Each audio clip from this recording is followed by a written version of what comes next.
जिंदगी में पैसे की बहुत अहमियत है जो हमारे पास तो है नहीं। अपनी चाहतों के हिसाब से पैसे अगर कमाने हैं और अपनी ज़रूरतों के हिसाब से नहीं, अपनी चाहतों के हिसाब से ज़िंदगी को और जीनी है, और सारे अपने जो गोल्स है और एस्पिरेशन एम्बिशन है वो सारों को अगर अचीव करना है तो ज़िंदगी में बन जाना है आपको सेल्स का बंदा। सेल्स एकमात्र लाइन है जहां अगर तुम्हें 5,000 रुपये महीने का चाहिए तो 5 मिलेगा, 10,000 महीने का चाहिए तो 10,000 मिलेगा, 25,000 चाहिए तो 25, 50 चाहिए तो 50, 5 लाख चाहिए तो 5, 10 लाख चाहिए तो 10 लाख। जितना तेरे को चाहत है, जो तेरी जरूरत है, उतना पैसा सेल्स में मिल सकता है। 1983 में महाराष्ट्र हाउसिंग बोर्ड ने जब्ती का नोटिस दिया हुआ है कि हमने 18 महीने से भाड़ा नहीं दिया। बड़ी बहन की शादी नहीं हो रही है क्योंकि पैसे नहीं है फादर के पास, छोटी बहन की शादी नहीं हो रही है, फादर के पास पैसे नहीं है, किराने वाला आके बैठा हुआ है, दूध वाला आके बैठा हुआ है, सारे लोग आके बैठे हुए हैं और पैसे नहीं है। तब एक चीज़ तो समझ में आ गया कि ज़िंदगी में पैसे की बहुत अहमियत है जो हमारे पास तो है नहीं। उस ज़माने में मैं सुबह न्यूज़पेपर डालता था, उसके बाद मैं कॉलेज में जाता था, दोपहर को अकाउंटेंट की नौकरी करता था और रात को मैं ट्यूशन लेता था, और इस तरह से 300-400 रुपये कमा के मेरी ज़िंदगी निकल रही थी। तब मुझे ये अय्यर मिला एक मंदिर के बाहर जो मेरे साथ स्कूल में पढ़ता था, और उसने पूछा मुझसे, तू करता क्या है संतोष? तो मैंने उसको पूरी कहानी सुनाई। तब उसने कहा कि ये जो तू अकाउंटेंट का नौकरी कर रहा है, जो तुझे आज 300-400 रुपये मिल रहा है, अगले साल ये 500 हो जाएगा, अगले साल ये 600 हो जाएगा, और आज से 15 साल के बाद ये 3-4 हज़ार रुपये होगी। और ये जो ट्यूशन ले रहा है वो आज 1 ले रहा है, कल 2 लेगा, आज 100 रुपया ले रहा है एक का, कल और 2 हो जाएगा तो 200 मिलेंगे। और इस तरह से जो तू काम कर रहा है, इससे तो तू कोई बड़ा आदमी तो बनने वाला है नहीं, और तेरी उम्र 35 की हो जाएगी तब तेरे पास कोई अचीवमेंट नहीं होगा।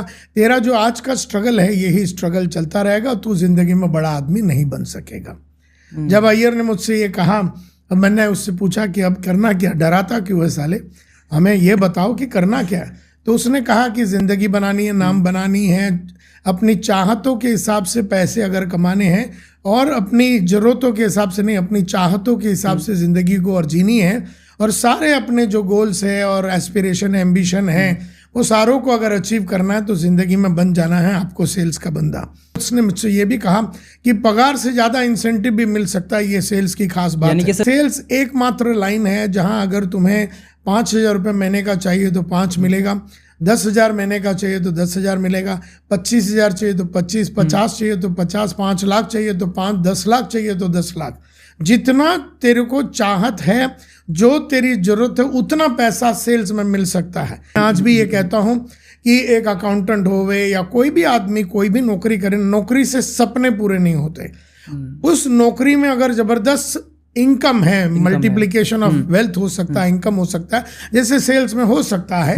जो कि आज एक अकाउंटेंट है, वो चाह के भी 4,000 कमा रहा तो वो अगले साल 4.5 हो जाएगा, 5 हो जाएगा, लेकिन उसे 10,000 की इंसेंटिव तो नहीं मिलेगी ना 4,000 के पगार में, जो कि एक सेल्समैन को हो सकता है, एक रिसेप्शनिस्ट को हो नहीं सकता, एक प्रोडक्शन सुपरवाइजर को हो नहीं सकता। ये जो अपॉर्चुनिटी है इंसेंटिव कमाने का, और इंसेंटिव कमाने का जब अय्यर ने कहा तब मैं बड़ा प्रभावित हुआ। वो बड़ा शौक है, न्यूज़पेपर पढ़ने का बड़ा शौक था, तो वो ऐड देखा, ऐड में ऐसा लिखा था, ज़िंदगी बनानी है, बड़ा आदमी बनना, 6 महीने में बाइक अगर आपको चाहिए तो आ जाइए, यूरेका फोर्ब्स में वॉक इन इंटरव्यू है। और घर में पहुंचने के बाद हमने अपने माँ से कहा कि आज हम इंटरव्यू देने गए थे, तो उसने कहा कहाँ गए थे? मैं बोला वो तो कंपनी तो मुझे नहीं मालूम, यूरेका फोर्ब्स बोल के कंपनी है और घर घर में जाके वैक्यूम क्लीनर बेचना होता है। तो मैं बोला वैक्यूम क्लीनर क्या है? मेरी मदर ने पूछा। मैं बोला वो मुझे भी नहीं मालूम, लिखता है लेकिन साफ़ सफाई करने वाली मशीन है। तो बोले ऐसा, तो ये बड़ा है? तो मैं बोला 18 किलो का सूटकेस, उसमें 2-3 किलो का बाकी का एक्सेसरीज होगा, और वो लेके 20 किलो का सूटकेस लेके घर घर में जाके इसको बेचना है, डेमो देना है, डेमोन्स्ट्रेशन और प्रेजेंटेशन दे के इसको बेचना है। तो बोला तू घर घर जाएगा? ये जो अगरबत्ती बेचने आते हैं हमारे इधर या फिनॉइल बेचने के लिए आते हैं जो घर घर में, ऐसा काम करेगा? तो मेरी माँ बड़ी घबरा गई, और शाम को जब मेरे फादर आए, उन्होंने मेरे फादर के सामने ये बात बता दी कि लड़का देखो बोलता है डोर टू डोर जाएगा, सेल्समैन बनेगा। और मेरे फादर ने ऊपर से लेके नीचे तक मुझे देखा और बोला ये ऐसा है बेटा, ये सब जो है सिंधी पंजाबियों का काम है, ये हम मद्रासियों का काम नहीं है, हम तो अकाउंटेंट का नौकरी करेंगे, बैंक में नौकरी करेंगे, मुझे देख मेरे माफत बन। अब वो डायलॉग चुप गया। मेरी लाइफ का टर्निंग पॉइंट था, क्योंकि मैंने पहली बार मेरे फादर को बराबर देखा। उसने कहा ना, मुझे देख मेरे माफत बन। चुप गई बात। और मैंने उनको देखा और मैंने मन में सोचा, कुछ भी हो जाए आपकी माफत तो बनना ही नहीं है, क्योंकि उन्होंने कहा मुझे देख मेरे माफत बन। अब ये आदमी मुझसे बोल रहा है जो 40 साल से एक ही कंपनी में काम कर रहा है, एक पंखे के नीचे एक टेबल के ऊपर जो आदमी काम कर रहा है, जिसकी माली हालत खराब है, जिसकी बेटियों की शादी नहीं हो रही, जिसके घर में उधार पे उधार उधार पे उधार, उसने जो भी किया वो उधार ले रहा है, वो बोल रहा है मेरे माफत बन।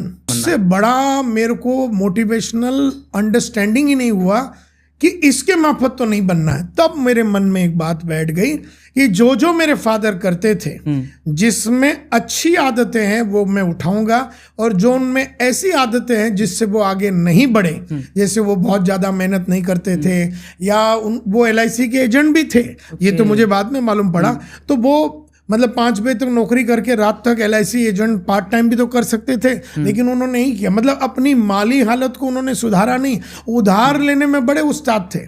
समझ में तो मेरा ये आया कि भैया ये काम तो अभी छोड़ना है, फादर के रास्ते पे चलना नहीं है। रास्ता वो होगा जो दुनिया या तकदीर दिखाएगी, क्योंकि हमें भी रास्ता तो नहीं मालूम। लेकिन एक बात तो पक्की थी कि स्वामीनाथन अय्यर ने जो बात बताई थी कि पैसे अपने चाहत से कमानी, और बाप के डायलॉग में और स्वामीनाथन अय्यर के डायलॉग में, अय्यर के डायलॉग में ज़्यादा दम है। ये बात की समझ 19 बरस की उम्र में जब आई तो मन और भी पक्का हो गया कि अभी सेल्स में जाना है। उसके बाद मेरा जो सैलरी था 500 रुपये था, लेकिन मेरा इंसेंटिव 3 से 4 हज़ार रुपये होता था। तो कभी भी आपको सैलरी पे ध्यान नहीं देना है, आपको करीबन 6 से 10 गुना आपके जो सैलरी है उसके ऊपर इंसेंटिव कमाना है। तो हमारी इंसेंटिव 4,000, 5,000, 6,000 रुपये होती थी, क्योंकि हम वैक्यूम क्लीनर उस तरह से बेचते थे उस जमाने में। तो जब 43 बेचे तो हो सकता है कि 6-6.5 हज़ार रुपया हमारी इंसेंटिव आई, और 500 रुपये पगार है, तो पगार के सामने 10 से 11 से 13 टाइम्स आपका इंसेंटिव है। तो सपने अगर पूरे करने हैं तो इंसेंटिव से पूरे होंगे, पगार से नहीं। ये बात समझ में आ गई। सपने और इंसेंटिव का डायरेक्ट कनेक्शन है। और जो जो मेरे सपने थे, अगर मुझे बाइक लेना है तो मुझे 10,000 चाहिए, ऑब्वियस बात है। मुझे उस जमाने में 13,000 का बाइक लेना था तो 13,000 रुपये चाहिए, तो कितना वैक्यूम क्लीनर बेचने से 13,000 मिलेगा, उतना बेच दो। यानी काउंटिंग और गोल्स को मैच कर दिया आपने। बिल्कुल मैच कर दिया। अगर घर लेना है, फ्रिज लेना है, कुछ भी लेना है, उसको हमें अपने मशीन के साथ कनेक्ट करना है, क्योंकि वो जो पर्पस था, जो लक्ष्य था, जो गोल है, गोल और आपका काम। आप मार्केट में माल बेचने नहीं जाते, आप मार्केट में आपका गोल अचीव करने जाते हैं। तो आपने जो लक्ष्य रखा है कि मुझे बाइक लेना, आप बाइक लेने के लिए मार्केट में जा रहे हैं, आप वैक्यूम क्लीनर बेचने नहीं जा रहे हैं। वैक्यूम क्लीनर तो एक बहाना है। बाद में हम एक्वागार्ड बेचे, फिर हमने एयर प्यूरिफायर बेचा, फिर फायर एक्सटिंग्विशर बेचे, ट्रेनिंग प्रोग्राम्स बेचे, सब तो बहाने हैं। तो कभी भी आप कोई भी कंपनी में लंबा टाइम तक रहिए, वहीं पर ग्रो होइए, वहीं पर, मतलब सेल्समैन भी वहाँ group leader, supervisor, branch manager, deputy divisional sales manager, divisional sales manager, senior divisional sales manager, area sales manager, regional sales manager. तो आपके पास कहानी है। कहानी आपकी मजबूत होनी चाहिए। जो भी आज आप कर रहे हैं वो आपकी कहानी है। अगर आप आज घर निराश होकर चले गए, वो आपकी कहानी है। ये कहानी आप किसको सुनाएंगे कि मैं निराश होकर चला गया, माल बिकाने तो घर चला गया? ये कौन सुनना चाहता है ये कहानी? कहीं ना कहीं वो छोटी उम्र में हमारी दिमाग में ये बात बैठ गई कि आगे चल के आज जो मैं कर रहा हूं ये मेरी कहानी बनने वाली है, और ये कहानी तो सुनानी है लोगों को। तो कहानी सुनाने के लिए कहानी होनी चाहिए ना, ऑब्वियस बात है। और फिर इसी तरह से मैं डेप्यूटी डिविजनल सेल्स मैनेजर के बाद फिर deputy general manager, vice president, director, ऐसे 3 कंपनियों में काम किया। जहां पर भी काम किया नंबर 1 रहा, पैसा, इज्जत, नाम, शोहरत सब कुछ कमाया, और अपनी चाहतों के हिसाब से सेल्स किया।